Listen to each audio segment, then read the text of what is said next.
Et moi, je vous invite à faire 3 voyages en permanence. Vous êtes jeune, voyagez.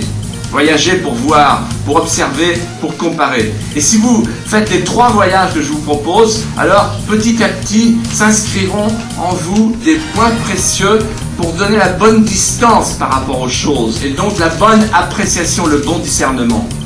Premier voyage, un voyage dans l'espace. Allez visiter les nations. Vous allez voir la grandeur, la richesse, la diversité des nations. Nous sommes dans un monde mondialisé, mais d'abord, et qui restera toujours, un monde de nations, parce que la nation est le seul espace que les hommes aient inventé depuis longtemps, depuis les tribus. Le seul espace que les hommes aient inventé pour être à la fois à l'échelle de l'homme et à l'échelle du monde. Voyager dans le temps, c'est-à-dire dans l'histoire, parce que vous percevrez par l'intuition la lente sédimentation des civilisations, la grandeur des nations dans le temps, la grandeur des civilisations dans l'espace. Et puis, le dernier voyage, le plus important peut-être ensuite, dans le silence, le voyage dans le fort intime, par excavation, comme disait Peggy. On rentre en soi-même, on réfléchit, on compare ce qu'on a vu, ce qu'on a entendu. C'est le voyage le plus important parce qu'il vous conduit à votre vérité, à vous, à votre mission, à vous dans la société, à votre place dans la société, à votre vocation. Parce que vous savez, parce que vous saurez, lorsque vous aurez vu le monde, que partout où il y a la volonté, partout où il y a le sentiment d'appartenance, il n'y a pas de limite à la volonté. Ils ne savaient pas que c'était impossible, ils l'ont fait. Le deuxième message, tout aussi personnel, faites des rêves et ensuite accomplissez-les. Faites des rêves. Une société, un pays qui ne rêve plus meurt de froid. Une société, un pays qui ne permet plus à ces jeunes de rêver, que ce soit pour leur avenir professionnel ou pour l'avenir de la nation tout entière, meurt de faim.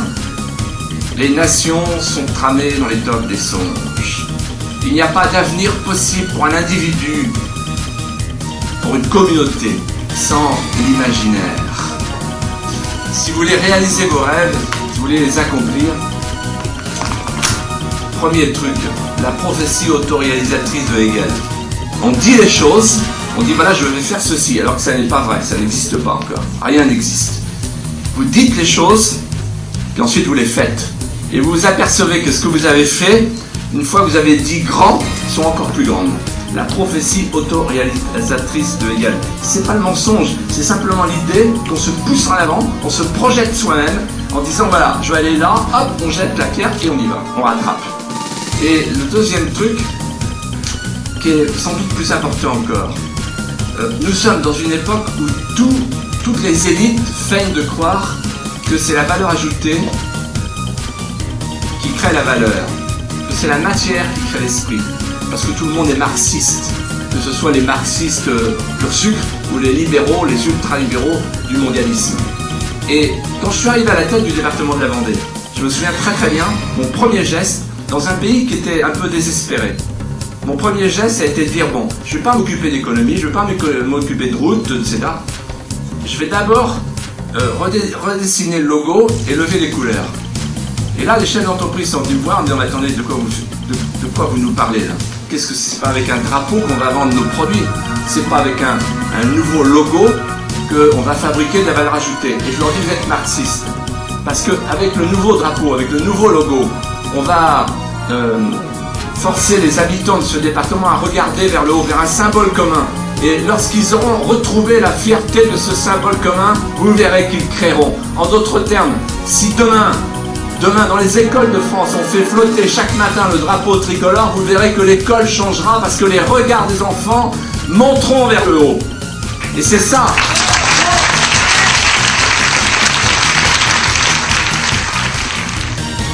Faites des rêves. N'écoutez pas les adultes qui disent profites-en mon petit, profites-en ma petite, fais des rêves pendant que tu es jeune, parce qu'après, la vie va te ramener au réel. J'ai entendu ça, moi, quand j'ai créé le Puy du Fou.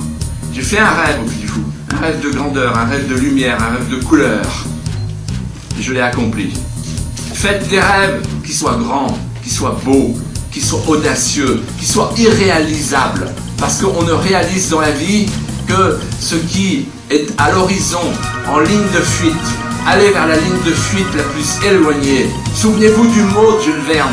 Les grandes politiques sont toujours des espérances exagérées. Faites des rêves. Des rêves de bâtisseurs, pas des rêves de démolisseurs. C'est votre génération qui va solder mai 68.